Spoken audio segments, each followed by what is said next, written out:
Loan officer to retired, from loan officer to retired. Mike Soldati.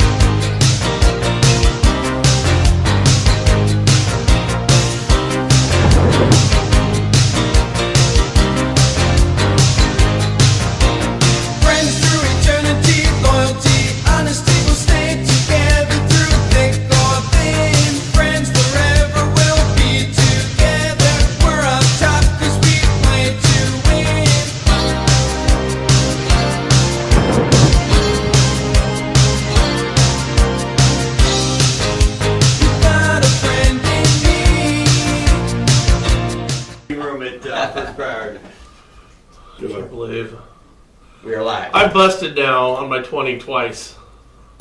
I keep hitting it, but I keep hitting the wrong ones. Damn it. So, hey everybody, we got Mike Soldati in here. Mike Soldati, okay. With Caliber Home Loans. Caliber Home Loans. You're an employee. I'm an employee. Do you get a W-2? I do. I do. I like it. Who gives you your check? Corporate. Corporate? Yeah. Do you ever go into like, hey, I want to leave early today, can I get my check? No, we're pretty good. We're pretty good. Yeah, we're just not. It's kind of a little bit illegal. What if I get my money now? No, at the same time, it's automatically deposited. It's good. Got the old auto draft going. Okay, now that you're an employee, do you ever call in sick when you just don't feel like working? No, I like working. No. It's pretty laid back. Okay, do you ever half-ass it because you can now get away with that? Not that I would put on camera. We make a big joke about this because Mike was my boss, who was the owner of First Party Financial. Frank's boss had went over at First Party Financial, and really the only boss I ever had because I only worked at one mortgage company. Yeah. You know, you see people who jumped around. You know, the funny thing is, at First Party, it never even dawned on me to go anywhere else. Mm-hmm. It never did. Yeah. Thank you. I appreciate that. It dawned on me I was going to get fired a few times. It dawned on me that I'd be leaving, but not by choice. More than a few. That's awesome. Hey, Brian. Excuse me, Brian. Yeah, Mike needs to see you in his office. Oh, shit. Those are only going one of two ways. You know, it's like, there wasn't a lot of... It's funny, we talk about the business, and, you know, we go way back. Frank and I go back to 1987 or 88. 87. 87. Yeah. I used to call on his office up there at Advent Mortgage in Vallejo. Yeah. I don't even think they're around anymore. And for you AEs that are still out there running around doing stuff, Frank and these guys had it all the time. It was whoever slid in there about quarter to noon was buying lunch. That's right. That's right. So you got to a point you just needed to like stay away from. You had to time it right around lunch. You had to time it right. Yeah. Hey, but then you had us for a whole hour. That's true. You had our attention for a whole hour. That's true. So yeah, Mike started. Is that when you started in the mortgage business as an AE for Financial Center Mortgage? So I started actually with Barclays Bank doing asset-based lending for about 4 years. So that was really the start in lending. But starting the real estate side, yes, that would be it. So 1987 was the start in there, and it was a quasi wholesale retail. They allowed me to call on banks for their fallout, so I ran around to all the small banks and picked up all the fallout until it got really good. And they go, we're going to make a whole little department that does that over here. Thank you. So yeah, that was my start. You're busted, dude. Our stupid rules. Stupid rules. But that was a fun time because I was really doing the original Alt-A paper stuff. I busted again on 20. I've done that. Remember, I had my run at that. Yeah, you were the original subprime guys. Well, we called it Alt-A because we went from the the A paper to not quite the C paper. And we were right there in the middle. It was all LIBOR based. And this is an 87. Alt-A loans were. Well, she has a great personality type of loans, you know. we did look at income. We looked at assets. It was typically the credit was a little sketchier. Well, it was interesting because, now guys, today's show we're going to... what am I doing? No wonder you're so Today we're talking about Mike Soldati. Started as a little lowly AE/LO and managed to go through all the ropes and work his way up to eventually selling his mortgage banking company for an unknown sum of money. How much did you get? Yeah, we'll have to leave that quiet there. Okay, so let me ask you this. Yes.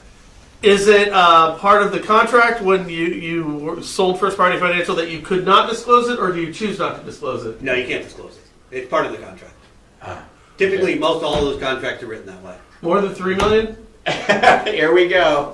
Yeah. You're going to go down this path with Hey, Brian. He hey, grills everybody on what they make. I'm still working, but in case you guys don't know. Yeah, it's it's been an interesting ride. It's as you know, we talked about Frank, and Frank and I go way back, and then I got to work with Frank again when he came over to First Priority. And in case you guys don't know, he is probably the best recruiter we've ever had in our life. Hey, still hold the record. You and Leo did a phenomenal job of Who is it? recruiting. Who's up? I just went. That's you. That's you. How about everything after that? Yeah. Besides that, not so good. Yeah. Well, Could recruit like the Dickens, but no, actually, it's kind of interesting because at that time, a lot of our branches wanted to be kind of solo, one brand kind of band, right? right. So to get somebody that actually wanted to build an office, what did you build it at? What was the final number of loan I officers? always had about 50 guys working for me at Yeah. any time, but over the period of 3 or 4 years, whatever it was, Right. that we were there, I don't remember how long I was there, but I think I went through, I looked at all the numbers, and I think I recruited about 130 or 140 people over that period of time. Because people come and they go, they come and they go, they come and we fired a couple. Just a few. You know? And this was before the crazy, like in MLS, all the crazy shit. Absolutely. Yeah. Oh yeah. this Were is you brokering? pre-crap. Were you brokering at the time, or did you have your? No, we were brokering That was everything. pure We didn't get into the banking until 2010. Yeah. Yeah, we went into the banking after the crash and tried to take a look at a model that could be a little more sustainable long term. And that's pretty much what everybody. Brokering though is coming back. That's what I hear. Yeah. I mean, just straight brokering. Yeah, I mean, how do you feel interesting. about that? I mean, because you spend most of your time owning a brokerage, or at least as much time, Oh, versus a absolutely. bank. And what would be the benefit in this market of going straight brokering? So it really depends on what you want your model to be, right? I mean, if you want to be and believe me, these are just my ideas, not don't jump on me here. Sure. Yeah. If you want to have a smaller type business, Is it just kind of do your business in your local markets, might be a good fit for you. If you're good with handling some of the other things that you have to handle these days, even back in the brokerage. I mean, you got to get E&O insurance if you're smart, and you got to get insurance to make sure nobody comes in and hacks you, and you got to get your approvals and all that. So if you're good handling that kind of stuff, might not be a bad fit for you. It's kind of fascinating for me because I spent 20-something years preaching to you guys that banking's bad, Right. right? And I showed up in 2010 with a rate sheet because I really, my partners and I really thought that was a better model for sustainability. Well, in the new environment. In the new environment. It was sure the new was. environment. Well, when the crash went down, I mean, it was let's rub out the brokers. I mean, it was a let's It kill the totally broker was. mentality. Well, the broker So- was an interchangeable term for anything that went wrong in lending. Yeah. It was Right. it was labeled a broker. Even if it Right. was a bank that did it, it was called a broker. Because it was easy. You go after the weakest in there, right? Right. The brokerage community at the time, and it's better today, but at the time had little representation as an industry, right? Everybody's kind of on their own all over the place. Right. And so, it's a survival of the fittest. You get the guy that's slowest, right? But I mean, you could have stuck around brokering. People could have, but everybody ran to banking channels. Now, why? I mean, almost without exception, anybody who was brokering was banking like overnight. I mean, why was it? COVID-19? Why was it so Yep. whole-hard across the board? Well, so if you remember our model back in the day, we were a low cost model to the brokers that wanted to be there. Well, which was fine until compliance came along, the additional expenses. You remember back in the day, compliance was handled at the bank level, right? Right. We were the brokers, like all the compliance and all the That's all on them. checks. That's all on them. Well, when that started pushing down to this side, you gotta pay for that. I mean, I don't know if you remember, way back when, we were $3.95 a deal. Yeah, I do remember that. Yeah, Do whatever you want to do. It's $3.95 a deal. Very little management. yeah. I'm sorry, we manage them. Very little management, which is basically play on the right side of the line and we'll get along great. If you don't, we'll.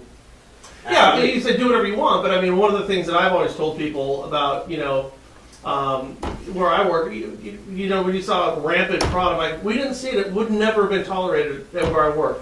We saw, we would see these, 5-point rate sheets come across a fax machine, and you would let these guys come in the office. You're like, we're not doing that. That's not who we're going to be. Right. So that wasn't true for everybody. No, but I mean, within our office, you say do whatever you want, but there's a definite moral compass at first. Oh, absolutely. Play on the right side of the rules. Well, so I think it's Michael Lewis. I saw him speak in. Busted.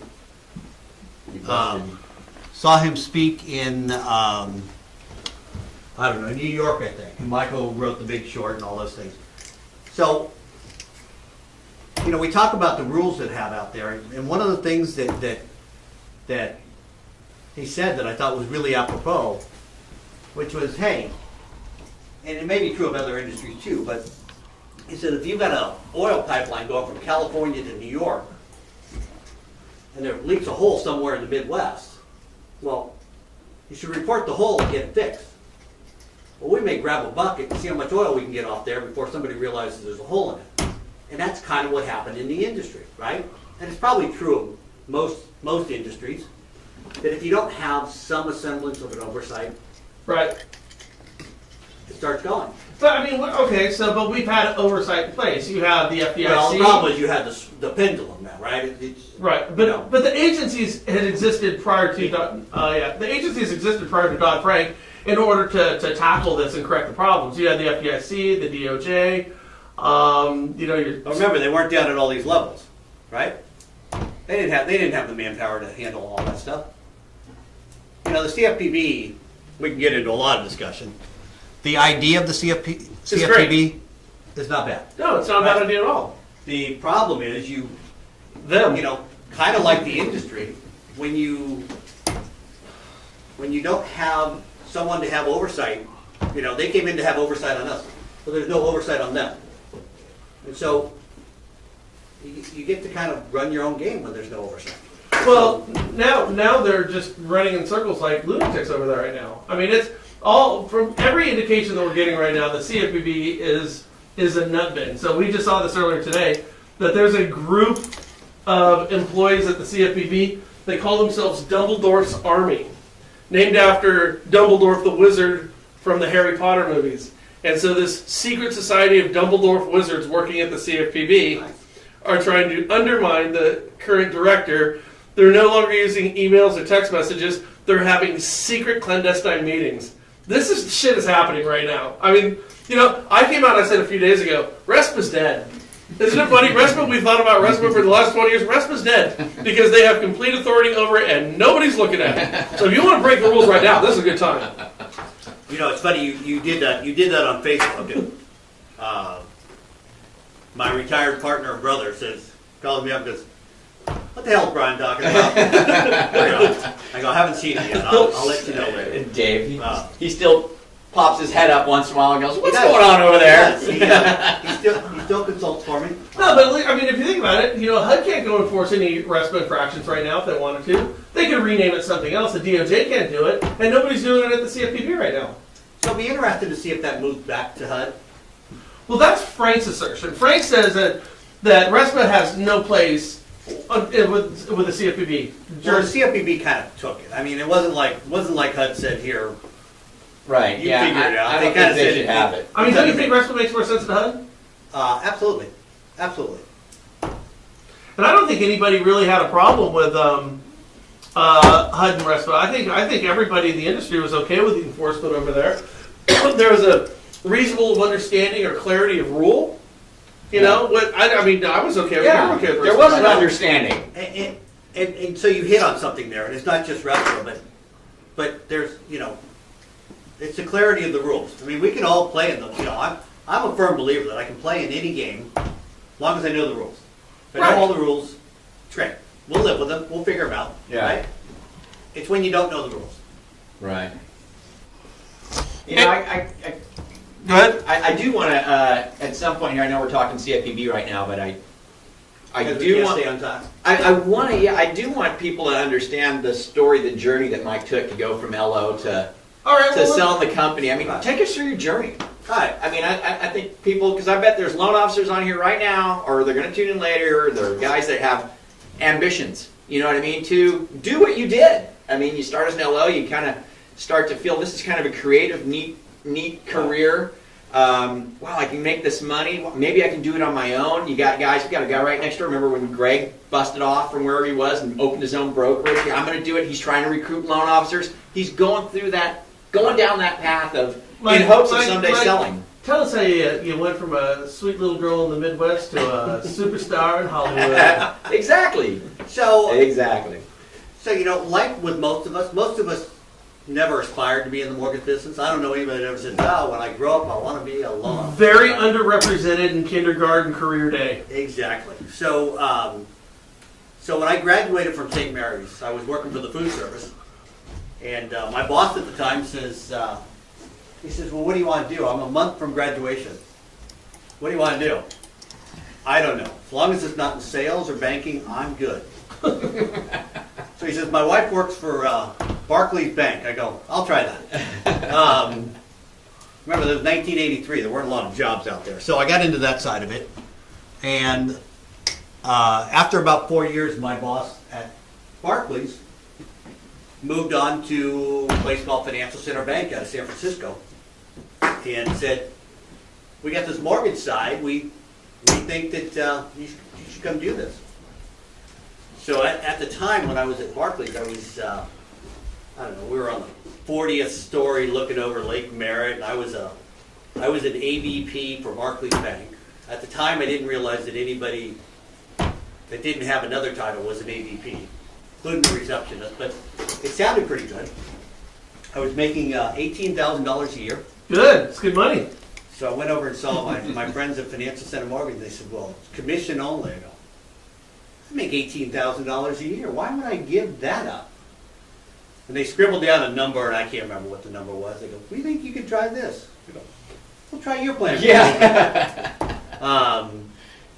So on that journey, kind of interesting. I started in August of that year. You got an 18. Sorry. I started in August of that year and started making my calls. And in November or December, I earned the most money I'd ever earned. It was $9,000. I was hot stuff. Didn't need to quite make my calls. Mm-hmm. So that $9,000 lasted until April because I goose egged January and February. And kind of learned that you're hot $9,000 stuff was now. actually $2,000 Yeah. now. Never did that again. You know, as soon as you start believing your own press, you're Totally. pretty much done. So, great learning lesson. Put my head back into the business, stayed with them for 4 years, and then eventually the FDIC came and invested in them with guns drawn. I remember that day. Yeah. With guns drawn? They Well, came and circled the place in yellow tape, and They yellow taped the whole place. and you guys had to stay in there too, right? Or Well, something? actually, you know, everybody's like, step away from your desk. They tape up everything, and you're done. And so I had actually left just before that. So I went from there to a couple guys that were opening up a shop in Fremont. I was going to be their kind of satellite up in Fairfield. You're still shooting 18s, Mike, just so you know. I know. Okay, just so I'm glad you pointed out that I was nowhere near the 18. Well, it looked like you were circling 17 pretty hard. So I did that for a little bit, and then went to work for Central Pacific Mortgage. For those of you guys who remember That's that. right, Central Pacific. Division of Source One. And then Dave, my brother, wanted to open up an office, so we opened up an office just down the street here. Soldati and Associates turned into Cable Mortgage. Didn't something happen? Didn't Dave get in a lawsuit that he won that he used as seed money? I thought No, wrong story. How the rumors fly. Please. I thought I heard No, from no Dave lawsuit. himself. Where Brian, is that a triple or just a one? that's a single. Okay, anyways, I'm sorry, carry on. If he did, he didn't tell me that story. So then eventually, we played in town here for a little bit, and then ran across our competitors at First Priority. Struck up a friendship. First priority was Tim Kearns and Glenn. Glenn Kierstead down in Dublin. Right, So Tim had come up to open up an office up here and started going. We struck up a friendship, and we would have lunch and stuff from time to time. Finally, Tim's like, "Well, why don't you merge in with us?" And I'm like, "Well, why don't you buy us?" And that didn't quite work out. I still give him a bad time. I think there's a check for $25,000 he still owes me for First Priority, but so we put that together, and like so many things in everybody's career, a lot of things happen purely by mishap. So we were a small brokerage. We wanted to be a banker. We wanted to get into banking. So see, aspirations to grow. Well, when we talk about those aspirations, one of the good things is having a couple partners that, will compliment you. I mean, if I was the guy that had to take the risk all the time, wouldn't have happened. I can do the day-to-day, I can do that kind of stuff, but to say, listen, let's go invest $50,000 in this, I wasn't that guy. Right. So pure luck of having a couple partners that complimented what I did. So we got into the 125 business for the. I remember that. You guys were banging out tons of those. Yeah. So this was our foray into banking. So for those of you guys that are too young in the business, somebody came up with the brilliant idea to lend 125% of the value. Well, but at the time, wasn't it? They weren't simultaneous, first and seconds. You could go ahead and get your first get in the house and get a 125 second, and Correct. then you guys came and said, well, if you could do it afterwards, why not just do it at the point of closing and put them together and make it a purchase market? Yeah, actually, we did most of these on refis. Most of these were debt consolidation kind of deals. Just free up everybody's credit cards who was already underwater on everything. Well, yeah, it was kind of fascinating. So we did a bunch of those for about 2 years, and as we were watching the market, we had said the secondary market looks like it's kind of falling apart for this. So that Friday we made the decision to kind of cut it off. That afternoon, all of our investors said, "Yeah, we're not buying this stuff anymore." What year was that? What was that? That was 1980 or 97-ish, 8-ish, somewhere right in there. Yeah. So Dave and Tim and I were stuck with like $2.6 million of absolutely worthless paper, which thankfully, based upon our staff, we got sold off at haircuts. So everything we made in the first 2 years, we gave it all back in that last month. Wow, what a drag. So so you had what million? 2.6 million in absolutely worthless paper. What'd you end up getting for that 2.6 million? Oh, I want to say it was like 70 cents on the dollar. Fascinating. So that cost you guys $1 million. Basically. And for a small this is a relatively small company. Yeah, at this so point. remember we were doing this on the side. We had our main mortgage business, right? But you talk about the how you come into certain things. When we got done, we had this great staff of people that were running this little group. And we're like, well, let's see if we can go into bank or branching, right? We'll just we got the processing center. And that's when the 395 came in. That's where the 395 came in, and it's a pretty easy sale, right? I mean, you're having these discussions like, well, 395. Well, do I get no 395? Well, does this cost on top? No, it's 395. And so, guys were moving away from their brokerage shops pretty fast. At one point in time, at the height, before we started getting into some more licensing stuff and all that, there were about 1,100 loan officers. I remember. And Crazy times. And making $395 on each one of those. $395 a deal. And keep in mind too, business was pretty good. You're good. You closed At it the time, right? business was great. So it wasn't like 16. All right. Oh, business was great. It was before all the stupid stuff that started happening. We were still looking at income. We're still doing all that stuff. So we started doing that, and that was really a lot of fun. We kind of grew and then started contracting a little bit, and as you know, 07 and 08 started coming along, and you know what hit the fan, and Yeah. it just decimated a lot of the industry. Which, And you went right, and then you went from 1,000 loan officers down to how many? oh hell, we went from about 1,000 down to about 400.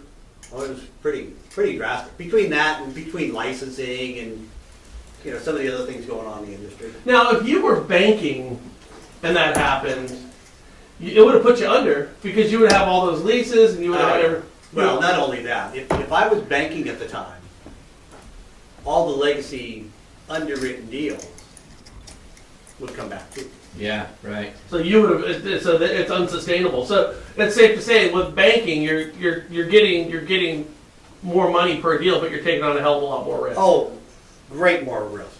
A lot more risk. It's day and night the risk that you take. You're no longer just a sales organization. right. You've got the risk that goes along, so it's a risk reward issue. So then we did that for a few years. Got into, decided in 08, late 08, early 09, that we're going to get into banking if we're going to start being sustainable. And by the way, during the whole meltdown, we never lost money, which is kind of fascinating. Because you weren't banking. Because we're banking. Probably a pretty good point there. So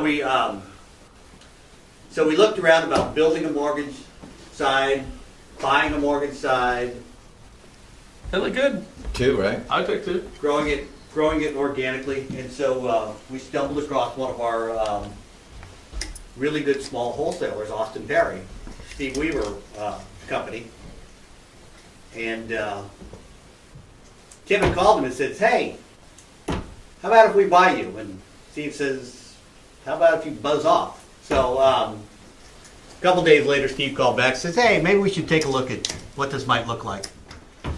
So we did that. We got into banking. 2010, 2012, CFPB knocked on our door to do their audit. How was that, by the way? I want to hear about that. How was it? Was that before or after we left? That was after you. That was after we left. Well, remember, you guys were kind of leaving at the same time. Right. As the CFPB is coming in and you guys are talking about the CFPB, Right. big sign of TBWS. So we're doing Think Big, Work Small. We're part of First Priority in the group at the time. So, and this is when we had a shit ton of people watching our show. So they've got these 2 loudmouths over going, "This CFPB jerks over here, a bunch of sluts and assholes," and you guys going, "Wait a minute, quit doing that!" Well, so along those same lines, when we first got into banking, we had one major investor, Bank of America, and you guys were like beating them up on it. Kicking them in the balls every day. Right. So so it's kind of a funny period, and when we finally sat down, and I said, if I'm you, you don't want to be owned by a mortgage company, and if I'm me, I don't want to be associated with you guys in that regard. So, Right. Right. So as you can see, we split parted ways. ways without hating each other. So, Without malice. Did I hit it or not? Yeah. So we got through that audit. Pretty scary time. I mean, you just got into Me banking. and Michael finished. Yeah. Compliance departments weren't built like they should.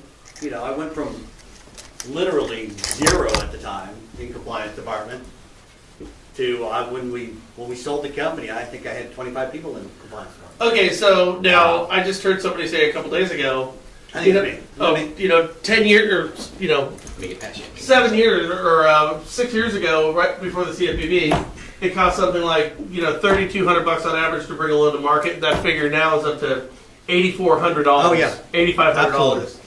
How much of that is just straight compliance? That'd be a good question. There's a really good group out there called Stratmore that does all that benchmarking. They'd be the one to ask. What do you think? It's a lot. I mean, you have your thumb on the pulse. I mean, just ballpark. A couple grand in there maybe. If you looked at it all in. Now, what do you? Speaking of all the compliance that we had, you're up, right? Frank's done. I'm closed out. Oh, thanks. So speaking of all the compliance, how do you feel about the compliance that's been imposed on the industry. How much of it is good? How much of it is, come on guys, stop it? So we go back to clarity, right? Mm-hmm. Clarity of understanding what we are, what we should be doing. And if we had better clarity, I think that there would be a lot of things that I think there would be, not that we would have less compliance, but we would have more targeted compliance. I mean, we do a lot of compliance just to safeguard ourselves, right? We do, Right. At the time when I was first priority, we would do fair lending, reports. And these would cost, $10,000, $12,000, $15,000 to have these things done. So a lot of these things are just in terms of precautionary, might need it, might not need it. You know what I mean? Mm-hmm. So if we had a better understanding of who we were dealing with on the CFPB side, right? A little clearer approach to, this is what you need, this is what you need, this is what you need. I think compliance would be more streamlined from that standpoint.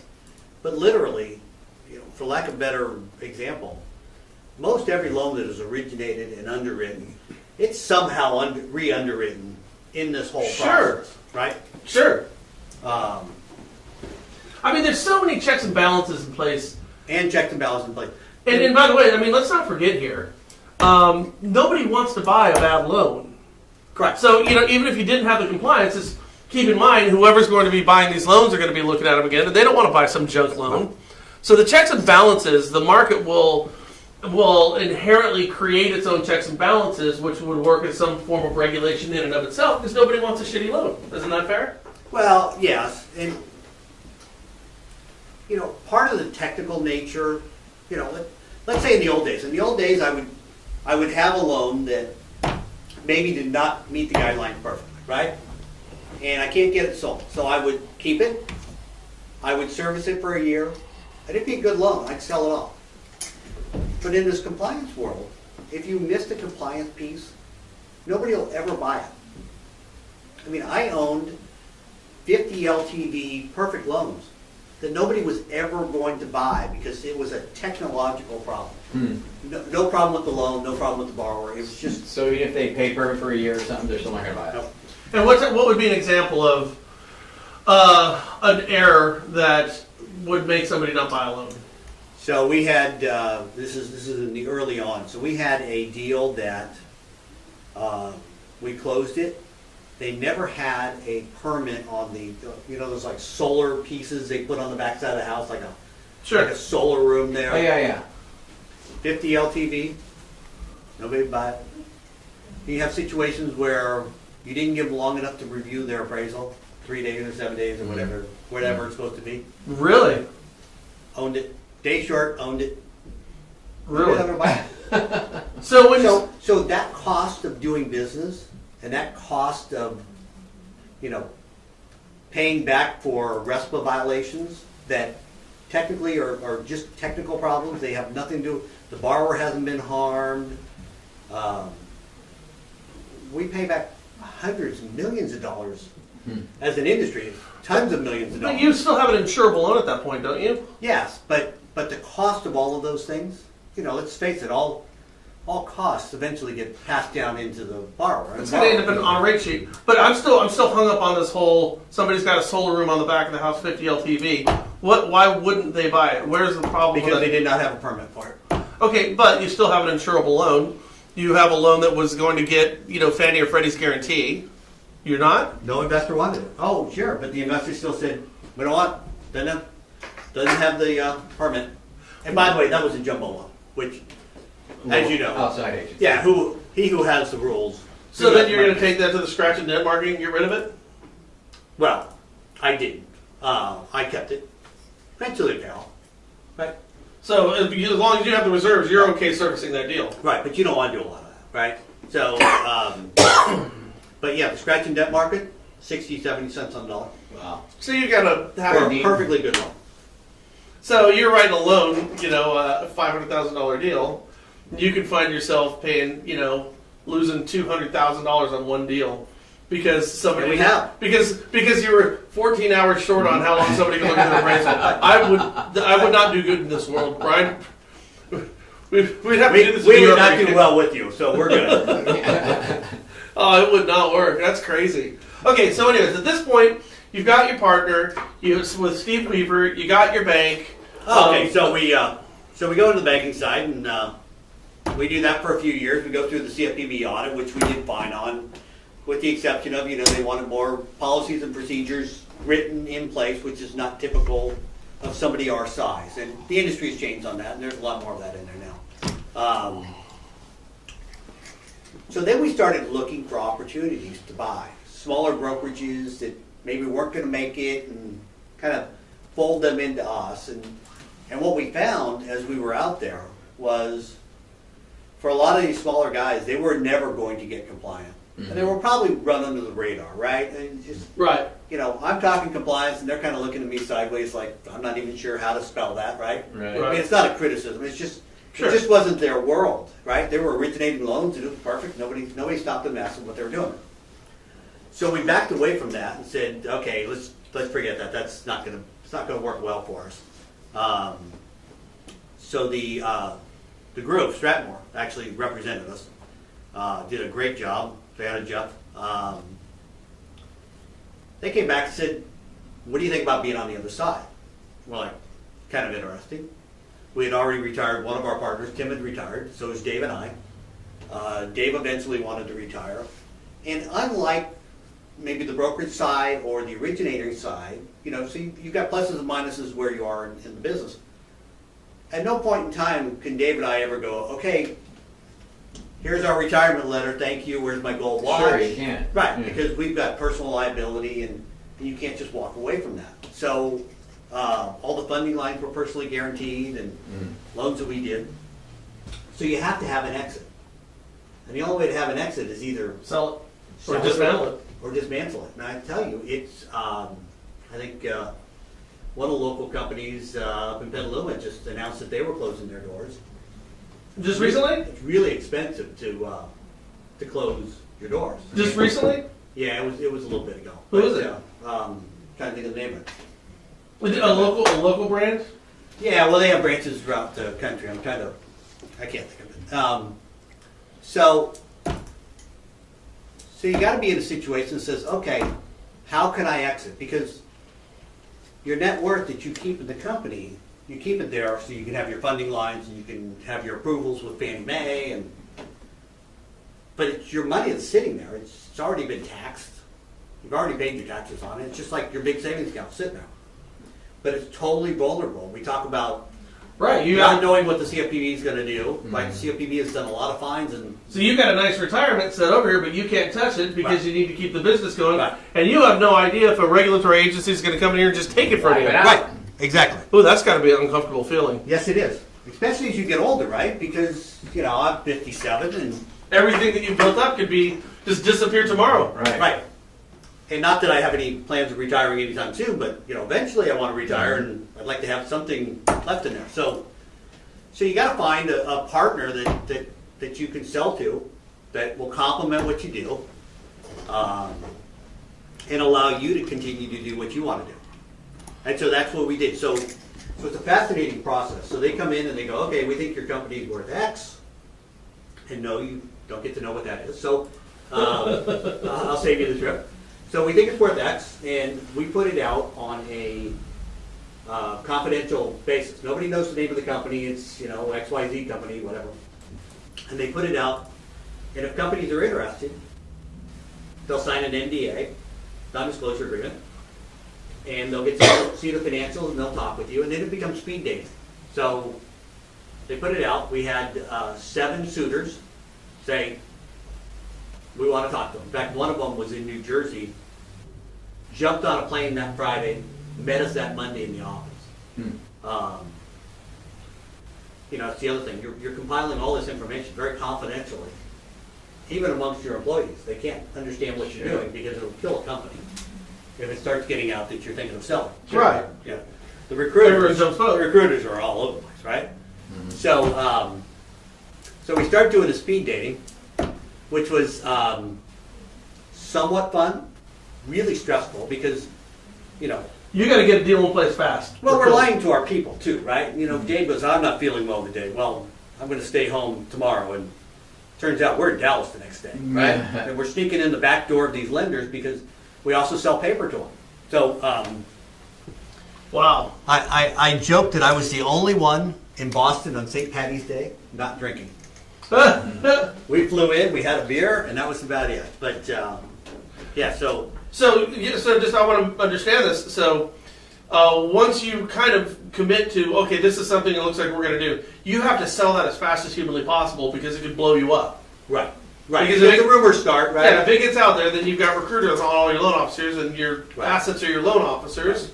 and so you got to make this happen. Okay, so what the process between when you decided to jump in this and then actually like sell a bit, commit to it to get it sold? How long was that period? So, if you're including the period where they did the analysis of the company, that's about a 3 or 4 month period. Then once you get there, But at that point, you're just with Stratmore. you just withdraw. So you don't see. Here's what would concern me. You signed 7 NDAs. There's a Right. lot of people out there who know what's Right. going on, and Right. you know all it takes is one person. Well, remember, with those NDAs that they're looking at, they still don't know who the company is. Okay, I gotcha. Yeah. Now, if they do some research, they'll start to, I got a company that's based in Northern California. It's got pretty good volume here. It could be these guys. They can whittle it down. Now, I'd like to tell you that 7 of them jumped on it because we were just a phenomenal company and everybody loved it. The reality is, California is a great market, and people want to buy their way into California because it's really kind of difficult to grow organically to a size you want to be. So that was a big draw at the time for these places. So I'm running around the country. I will tell you one of the best things that I found in there is there's some phenomenal companies out there. There's some great people in our industry. You get to hear about all the really bad people in the industry. Mm-hmm. There are really great people in the industry and some great companies out there. So then we have to go through and analyze and go, okay, first of all, who may want to buy us, and what's the deal look like, and does it complement what we do? And so we actually, after all that, we picked Caliber, who I'm with, and we sold the company to. I will tell you that they weren't the highest bidder, but they were the ones that brought the best platform for us to be able to do what we do. So, and you're saying it lined up best with what was going on at the company to preserve the company. To preserve the company. Like, right? like in what type of ways? Like, what was Caliber do? They said, okay, this is good for the culture over here that another company would do. I mean, what would be an example of that? So, well, you mentioned culture. Culture's a difficult thing because culture is something that everybody sells. We have great culture. Everybody does. Yep. Right. It's an easy thing to talk about. The reality is, you don't really know what the culture is till you get in it. I mean, it's just. And it is something everybody sells. It is something everybody sells. But really, we need, and there were some great companies out there cultural-wise, but it's kind of hard for me to stand up and go, they have great culture. Here we go, right? So you really need to have what I call cookies in the jar, right? I got a bigger suite of products. I got some portfolio products, dedication to technology, the ability to scale my underwriting and processing across the country. All of those things come into play when one of the difficulties of putting yourself on the market is you start to really see what else is out there, and after a while, it's kind of tough to go. It'd be tough for me to go back and tell my people that we've got it all and we're good, right? Because you've come to see some of these phenomenal places. Oh, we don't have it all. Right. I'll tell you this is one of the things that I've seen, from traveling around to different companies and their events. I see it all the time. And you're right. There's some fantastic companies out there doing some really innovative stuff. And and then you see the other side of that. But yeah, there are a lot. It never dawned on me when I was working at First Priority to go anywhere. Right. But that was We appreciate that. Well, it's my own little ecosystem. It wasn't, you didn't have a bunch of headhunters at the time who were saying, but this is just how it is, and it turned out it was a good spot to be. But it's not like it is today, where you've got all these people who are calling constantly, and the grass is greener over here. Why don't we take a look at this? So you end up selling. How many people? All right. So let me ask you this: how many people felt betrayed by you, and how many people do you feel betrayed you?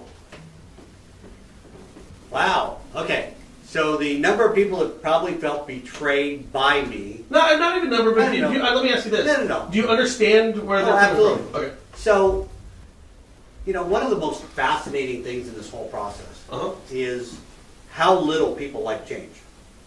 Oh yeah. It really becomes apparent. I mean, I had millennials that were really like over the top. Millennials like moving, but they like to control that, right? Nobody likes when somebody else controls that. So the initial angst is probably a lot of betrayal because we had a great family. I mean, we really did. You did. Your company was amazing. We loved it there. So longevity, when you took all the averages, our guys were averaging 7, 8, 9 years, right? As originators, as you know. Originators stay 2 years, and stay a year and a half, and so that was one of the things that amazed all these companies we looked at, the longevity of our people, and I think it was the culture. I mean, we had really a great, when we talk about the growth of First Priority, it was really an organic growth because Frank would come over, and the last thing Frank would say is, "Hey, listen, I got these jerks in the corner I used to work with. Let me bring them with me too," right? So it was really a lot of organic growth. And we ended up with just a phenomenal group. See, can I tell you what I think it is? Here's what I think it is. Tell me if I'm wrong.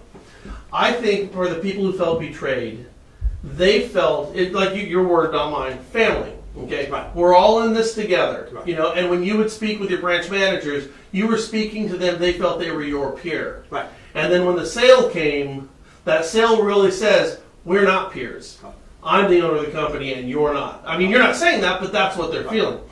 The difference is they don't have their retirement wrapped up in what's going on in this thing. You do. Hey, and I will tell you that almost all of my people universally, and we're still a great family. I like to think so. Sure. Every one of them has said, "I totally get what you did. I'd do it too if I were you."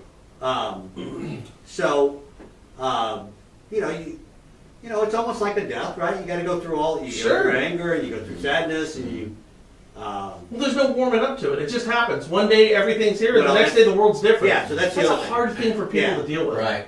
And there's no other way to do it, right? So once again, if it leaks that your company is getting sold, it starts to get hacked because, bless these recruiters that do this every day, but they're like, okay, what negative news can we find and grab onto, and Sure. there's been a change at the top somewhere.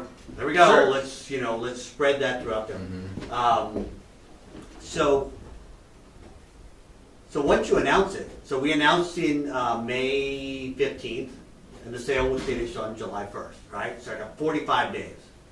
So I announced to everybody, they go through the shock. We start to do a lot of work, moving leases over and licensing over and getting new systems set up so everything can happen on July 1st. And we're going along fine, right? It's just, and it's just constant, trying to calm the waters because it's a change. So you have a plan in place. You say, okay, we're announcing tomorrow. Here's what our plan of attack is going to be. Right. What does that plan of attack look like? So the plan of attack is you've got a whole system. Once again, you really need to have the right financial strength buying, and I'll explain a little bit more of that in a little bit. Not just for the sale, but to consummate the change.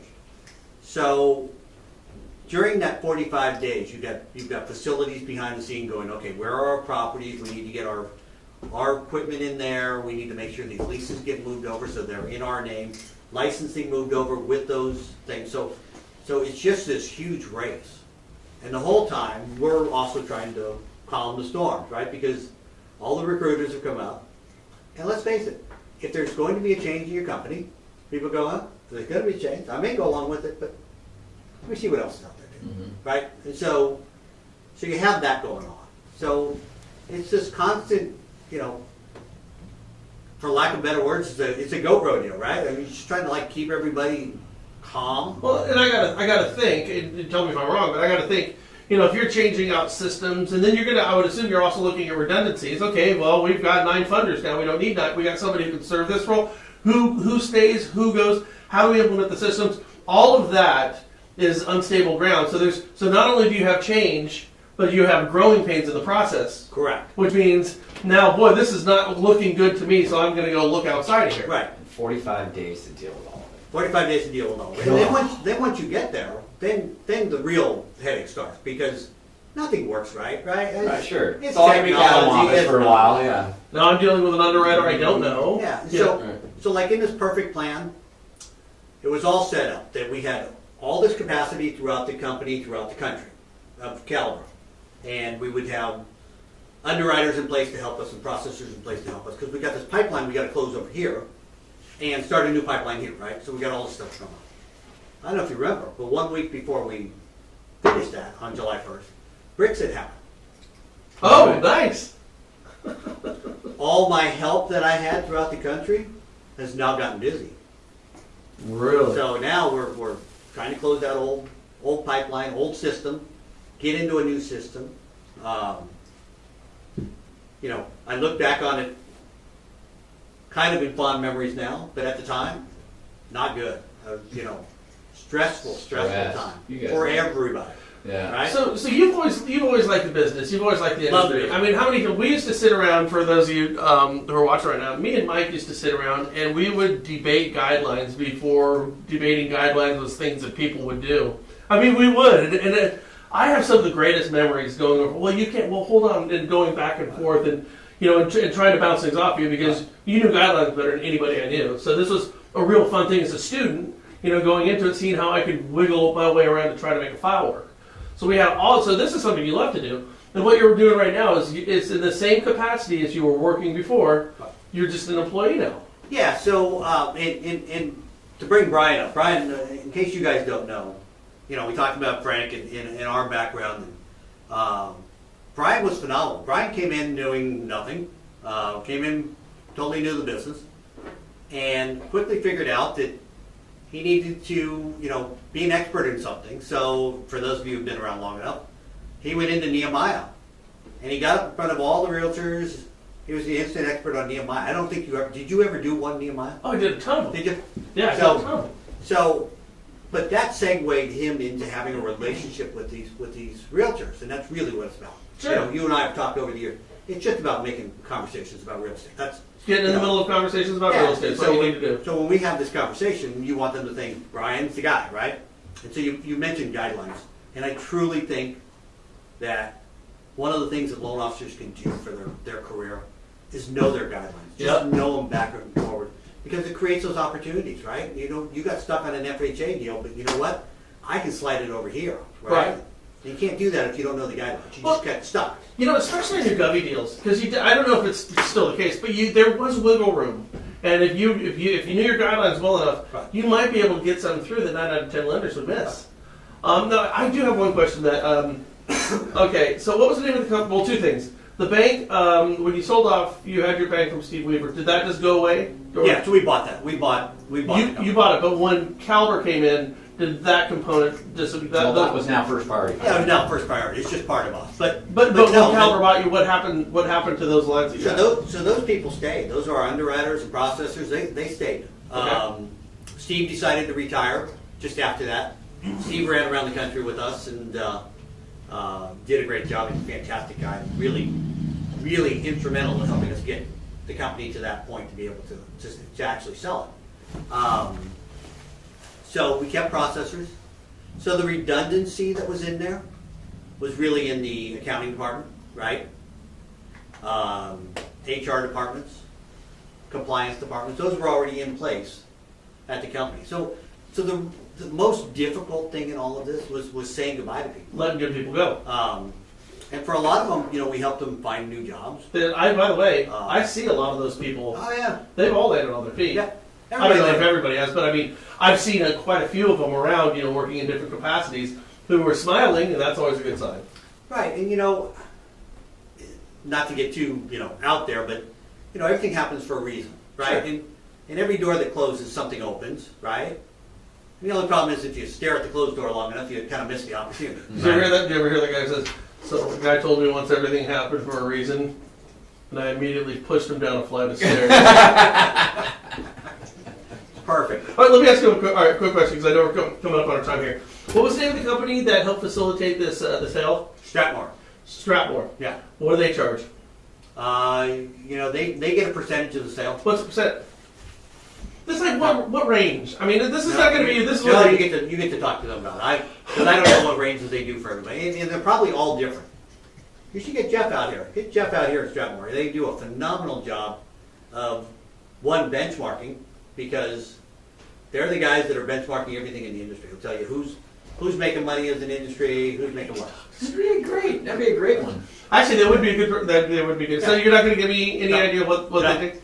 They make a pretty penny on this episode. Yes, absolutely. They make it, And they're well deserved. worth it. Yeah, Well worth it. So let's talk about financial strength. So if you're in a position, if you're an owner, you're in a position to possibly sell, feel free to call me. I'll tell you what I know, which is very little in the whole process. But there are things that happen because you got to keep your staff happy, right? While you're moving over, right? So as soon as you announce that you're being sold, a lot of your secondary investors go, "We're done buying because you're not going to be around. They have no more reps and warrants, so we're done." Very large company stopped and said, "We're not buying your stuff." We had like $8 million already funded on our lines, and they're like, "Hey, we're not buying."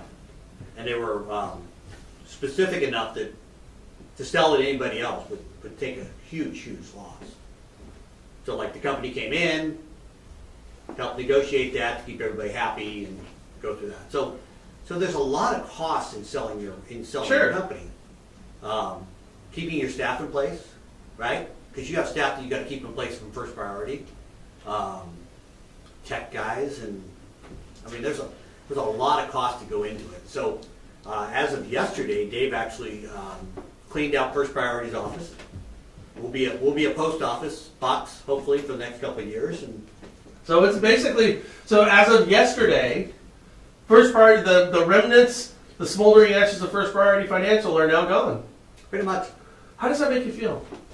You know what? It's you get a little sentimental, right? Because we've created something great. But at the end of the day, it's still all about the people that are out there, right? And it's just the name that's gone. And, all the players are still out here. I mean, you guys are still out here, right? I mean, nobody leaves this business. No, they don't. They just morph and turn into something else. Mike, it's been great having you. Thank you so much. We appreciate it. That was really Love fun. it. And by the way, everybody, if Mike, if somebody wanted to have a quiet, confidential conversation with you, I would say go ahead and reach out to us. But you're not going to want to reach out to us. You'd want to reach out to you directly. He said if you want to talk about this, if you own, a small or mid-sized bank and have thought of selling and want to talk with somebody who's gone through this, who's my personal mentor. One of the most important people that I've run across to learn more about the mortgage industry than anybody. We had a lot of fun. Lots of fun. If you would like to talk to Mike, you can contact him at what number? 707-330-9234. There you go. That's my cell phone. So, all right, guys. Well, listen, thank you so much for everything, and we will catch you on Monday. Talk to you soon. Bye. See you guys. That was really fun, Mike. That was good fun. And I'm so glad